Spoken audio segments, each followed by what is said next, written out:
સુરતની અંદર દીપડાના આંટાફેરા સતત વધી રહ્યા છે અને આતંક હજુ પણ દીપડાનો ત્યાં યથાવત હોય તેવી ઘટનાઓ વારંવાર પ્રકાશમાં આવી રહી છે। માંડવીના ખેડપુર નજીક ફરી દીપડો દેખાયો છે, જેમાં શિકારની શોધમાં આવેલ દીપડો સીસીટીવી કેમેરાની અંદર કેદ થયો છે।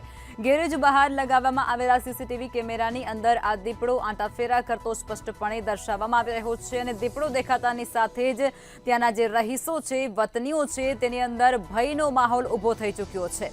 આ સાથે જ વન વિભાગ દ્વારા પાંજરું મૂકવામાં આવ્યું છે અને તેની માંગ પણ ઉઠવા પામી છે। ત્યારે દીપડાને પાંજરે પૂરવા માટે લોકો દ્વારા પણ સખત માંગ અત્યારે કરવામાં આવી રહી છે। સુરતથી આ દ્રશ્યો સામે આવી રહ્યા છે, જે અંતર્ગત માંડવીમાં દીપડાના આંટાફેરા હજુ પણ યથાવત જોવા મળી રહ્યા છે। માંડવીના ખેડપુર નજીક ફરી એક વખત દીપડો દેખાતાની સાથે જ દહેશતનો માહોલ ત્યાં જોવા મળી રહ્યો છે।